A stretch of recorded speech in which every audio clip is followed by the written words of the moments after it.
Hello student, welcome to my YouTube channel excellent success group. तो student, आज हम discuss करेंगे क्लास 10 में चैप्टर 7 कोऑर्डिनेट ज्योमेट्री के इंपॉर्टेंट क्वेश्चन नंबर 65 हमें दे रखा है। इन फिगर ट्रायंगल एबीसी, हमारा कोई ट्रायंगल है एबीसी जिसमें coordinate of whose vertex A के कोऑर्डिनेट दे रखे हैं 0, नेगेटिव का 1, D and E are the mid point of the side A B and A सी।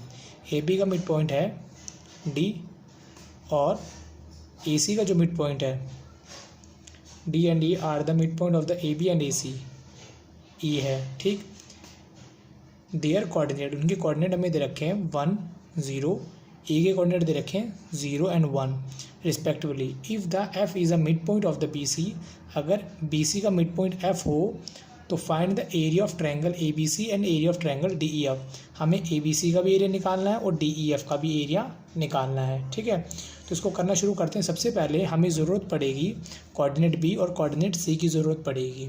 ठीक है, तो हमें पहले बी और सी इन दोनों को फाइंड करना पड़ेगा। तो यहाँ पर मैं मेंशन कर देता हूँ, मिड पॉइंट निकालने का जो फॉर्मूला होता है एक्स और वाई का, वो होता है हमारा x1 plus x2 divide by 2। ये होता है हमारा x कोऑर्डिनेट, और जो y कोऑर्डिनेट होता है वो इक्वल होता है y1 plus y2 divide by 2। ये होता है हमारा y कोऑर्डिनेट अगर किसी का मिड पॉइंट दे रखा हो तो यहाँ पर हमें b के कोऑर्डिनेट निकालने, जो कि x1 में मान लेता हूँ। b यहाँ पर इसका मिड पॉइंट है, क्वेश्चन में गिवन है। d मिड पॉइंट है ab का, e मिड पॉइंट है ec का, f मिड पॉइंट है bc का। ये बात क्वेश्चन में गिवन है। यहाँ लिख देता हूँ d, e and f are midpoint of AB, AC and BC, ये इसके मिड पॉइंट है। ठीक है, तो ये जो 1 होगा वो इक्वल होगा, ये x1 होगा, ये x2 होगा। ठीक, 0 प्लस में x डिवाइड बाय 2 के इक्वल होगा। एंड सिमिलरली जो मेरा 0 है इक्वल होगा y1 प्लस y2 यानी कि y डिवाइड बाय 2 के।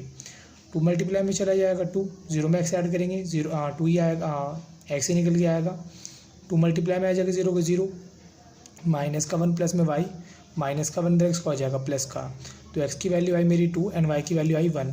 तो मेरा जो b कोऑर्डिनेट होगा वो होगा 2 एंड 1। b कोऑर्डिनेट फाइंड कर लिया। इसी तरीके से मैं फाइंड कर लेता हूँ c कोऑर्डिनेट।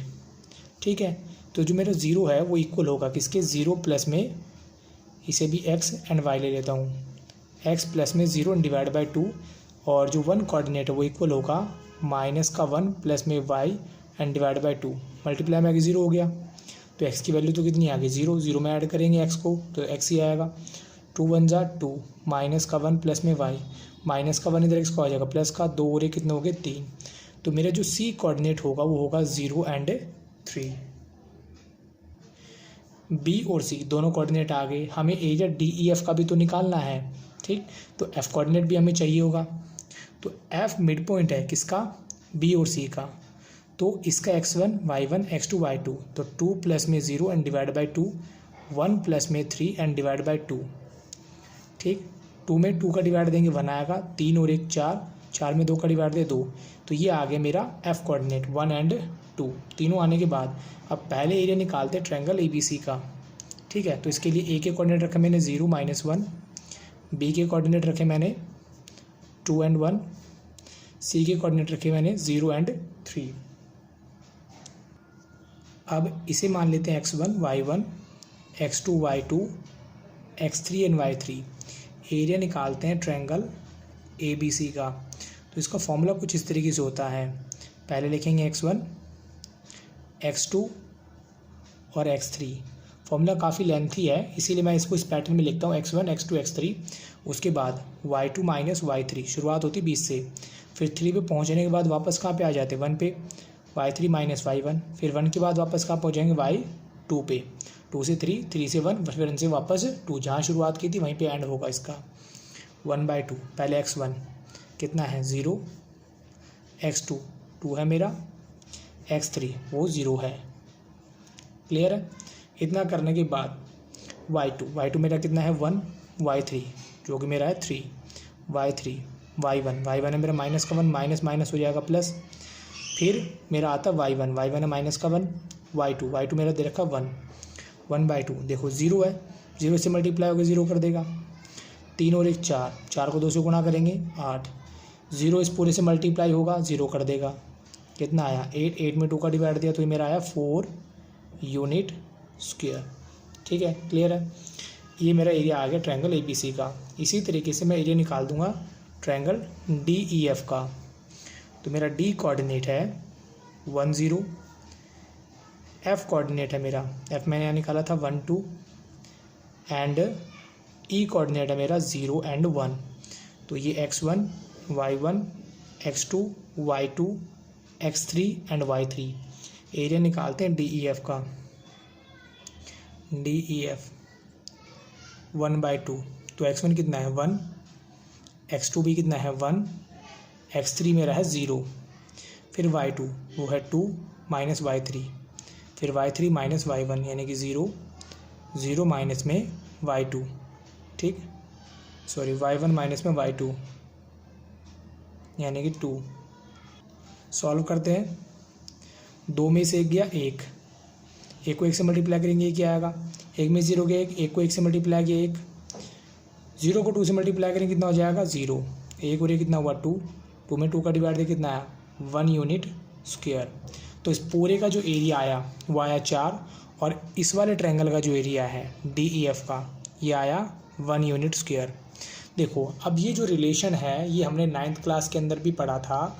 अगर कोई ट्रायंगल की तीनों के मिड पॉइंट ज्वाइन करने पे जो बीच वाला ट्रायंगल होता है या फिर सारे जो ट्रायंगल होते हैं, ये हमने 9th क्लास के में प्रूफ किया था कि area of triangle ADE equal area of triangle BDF equal to area of triangle EFC equal to area of triangle DEF। ये इक्वल होते हैं इस पूरे ट्रायंगल के 1/4 के इक्वल ABC के, जो कि मैंने अभी प्रूफ भी कर दिया। देखो DEF का एरिया निकाला कितना है 1 यूनिट, और इस पूरे का एरिया निकाला कितना है 4 यूनिट। तो यानी कि पहला पार्ट, दूसरा, तीसरा और चौथा, ये जो चारों ट्रायंगल है इस पूरे ट्रायंगल का एरिया का 1/4 होता है, जिसको मैंने मेंशन कर दिया है। ये बात हमने प्रूफ की थी 9th क्लास के अंदर। ठीक है, ये मैं आपको इसलिए बता रहा हूँ क्योंकि इसके बिहाफ पे भी हम इस क्वेश्चन को सॉल्व कर सकते हैं। देखिए मैं आपको दिखाता हूँ, 2 क्वेश्चन और दिखाता हूँ। जैसे कि मैंने यहाँ पे 2 क्वेश्चन नोट करे हुए आपके लिए हैं कि find the area of triangle ABC। एक कोऑर्डिनेट दे दिया जिनके मिड पॉइंट दे रखे हैं जो कि ए के थ्रू बनाते हैं मिड पॉइंट। पहला है 2 - 1, दूसरा है 0 - 1, यानी कि ये इसके मिड पॉइंट है AB और AC के। और पूछा क्या है एरिया ऑफ ट्रायंगल ABC बताओ। तो मैं अगर P को Q से ज्वाइन कर दूं, मैं एरिया निकाल दूं ट्रायंगल APQ का। मैं लिखता हूँ A 1 - का 4, P यानी कि 2 - का 1, Q 0 - का 1। ये मैंने तीनों के कोऑर्डिनेट मेंशन कर लिए ऊपर APQ के। अगर मैं इस पूरे ट्रायंगल इसका एरिया निकालता हूँ, निकालने पर जैसे कि मैंने आपको पीछे वाले क्वेश्चन बताया, इस एक ट्रायंगल का एरिया इस पूरे ट्रायंगल का 1/4 के इक्वल होता है। ठीक, तो अगर इसे एक ट्रायंगल का एरिया निकालूंगा, मल्टीप्लाई कर दूंगा 4 से, तो पूरे ट्रायंगल का एरिया आ जाएगा। इस तरीके से भी आप इस क्वेश्चन को सॉल्व कर सकते हो। अब इसमें देखो मैं B, C और R तीनों की वैल्यू को फाइंड नहीं करा, सीधा मैं इस वाले ट्रायंगल का एरिया निकालूँ, मल्टीप्लाई कर दूंगा 4 से, पूरे ट्रायंगल का एरिया निकल के आ जाएगा। ठीक, तो यहाँ लिखा मैंने x1 y1 x2 y2 x3 and y3। Area निकालता हूँ ट्रायंगल APQ का। फॉर्मूला हमारा वही है x1 x2 and x3, 2 - 3, 3 - 1 and 1 minus में 2, 1/2। x1 का एरिया कितना है 1, सॉरी x1 की वैल्यू 1 है, x2 की वैल्यू 2, x3 की वैल्यू है 0। फिर y2 माइनस का 1, y3 वो भी माइनस का, माइनस माइनस क्या हो जाएगा प्लस, y3 y1 की वैल्यू कितनी -4, माइनस माइनस प्लस हो गया। फिर y1 की वैल्यू -4 माइनस y2 -1 दे रखा है, माइनस माइनस हो गया प्लस 1/2। देखो 1 में से 1 जाएगा कितना आएगा 0, 2, 4 में से गया 3, 0 को मल्टीप्लाई करेंगे 0 हो जाएगा, कितना है 0, 3 2 = 6 एंड 0 डिवाइड बाई 2। ये आया 6 में 2 का डिवाइड दिया 3 यूनिट स्क्वायर। तो जैसे कि मैंने आपको बताया इस एरिया ऑफ ट्रायंगल APQ का रिलेशन होता है पूरे ट्रायंगल के साथ में 1/4 का ABC का। ठीक, तो ये 4 मल्टीप्लाई में आ जाएगा, APQ area of triangle ABC। तो 4 मल्टीप्लाई APQ कितना एरिया है 3, एरिया ऑफ ट्रायंगल ABC कितना है 4 3 = 12 यूनिट स्क्वायर। इस तरीके से भी हम इसके एरिया को फाइंड कर सकते हैं, ठीक है। तो इसी की तरह मैंने एक क्वेश्चन आपके लिए नोट कर रखा था, मैंने सॉल्व कर दिया ताकि आपको थोड़ा समझ में आ जाए। इसी की तरह मैंने एक क्वेश्चन और नोट करा हुआ है, ये आपको खुद सॉल्व करना है और आप वीडियो को पॉज करके इस क्वेश्चन को नोट कर लें और कमेंट बॉक्स में मुझे ज़रूर बताएं कि आपसे ये क्वेश्चन सॉल्व हुआ या नहीं हुआ। इसका आंसर भी 12 यूनिट स्क्वायर ही आएगा। तो उम्मीद करता हूँ स्टूडेंट आपको क्वेश्चन समझ में आ गया होगा। अगर आपको वीडियो अच्छा लगा हो तो वीडियो को लाइक करें, शेयर करें, कमेंट करें और इस चैनल को जरूर सब्सक्राइब कर लें। मिलते अगली वीडियो में। Okay, bye bye, thank you.